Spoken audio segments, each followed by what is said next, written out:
Okay, so an admission. I'm about to become a cat person.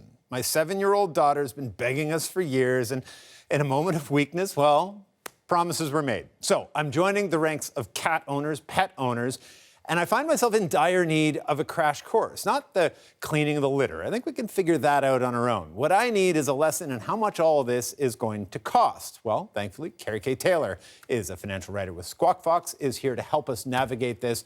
Cat is one thing. What's the most expensive pet out there? Oh, a designer dog. Really? A dog that comes with a pedigree. You were talking about donkeys earlier. I thought it'd be something big like that. Designer dogs, I guess, because you got to pay the breeder. The breeder. So you're looking at, anywhere from $2,000 to $5,000 and up for a dog. But you know what? Becoming a pet owner, you're going to be in good company in Canada, because about 57% of households own a pet. You're kidding. I'm not kidding. And the average home pet owner tends to spend about $580 a year on pet care. Now, that includes goldfish, right, and designer dogs as well. So somewhere in the middle. But a cat, you're looking at about $200 to get a pet. And then ongoing care, you're looking at around, it could be up to $900 a year to... $900 a year? For a cat. Well, there's kitty litter, right, there's food, right, and there's vet care as well. Shots, spay, neuter, the whole caboodle. We did a Facebook Live about this today, and we had some really great feedback from people that were watching on that. We talked about, everybody sort of, you have the debate in your family about, well, who's going to walk the dog and who's going to clean the cat's litter.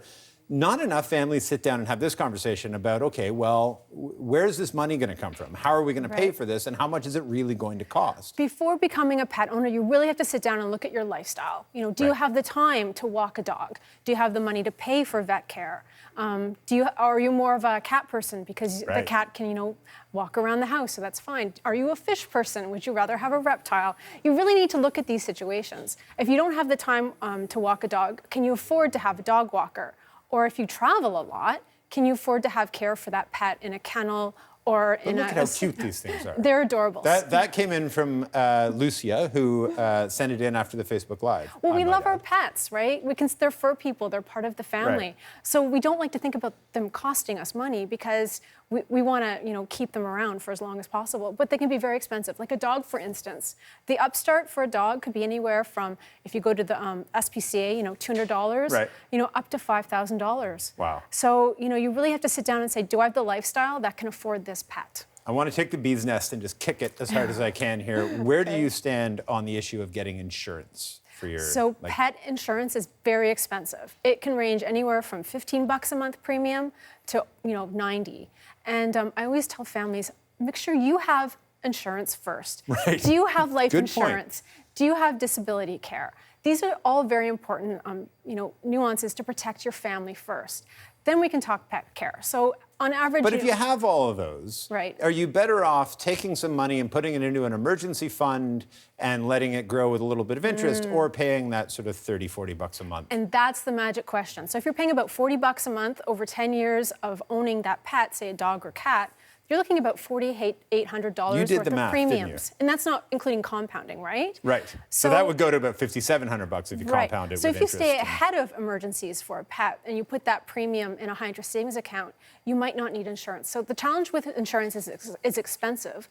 Not all breeds are covered. Older pets will not be covered. Pets with existing hereditary conditions such as hip issues, won't be covered as well. Right. And then you have to haggle with the insurer to actually get your medical emergency covered. But if you are going the route with pet insurance, be sure that you're only using it for emergency situations.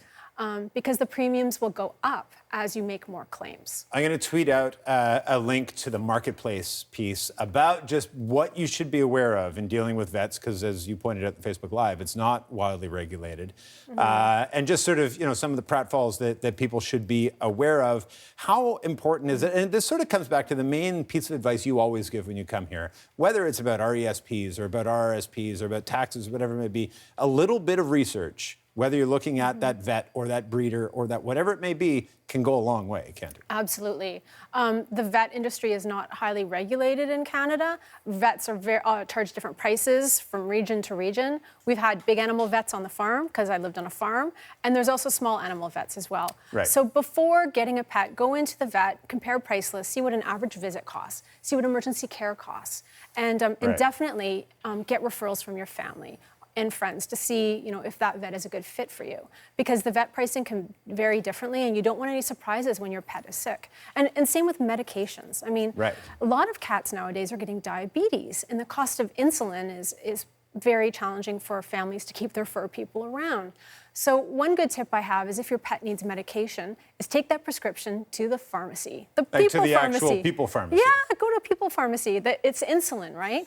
And CBC found that insulin delivered through the vet, it can be up to 2 times as expensive as if you just go to the local pharmacy. So call around the pharmacies, check for a doable fill fee, and wholesalers, because they sell more medications, can pass on a better price to consumers. So it's medicine. We're all mammals, right? So there's a good tip. Take your medicine to the pharmacy. That's a great tip. And we'll put out a link to the Facebook Live from earlier today. It was great to do that. Thanks to all of you for all your questions. Carrie, great to see you. Thanks for this. Carrie Taylor is a financial writer with Squawk Fox.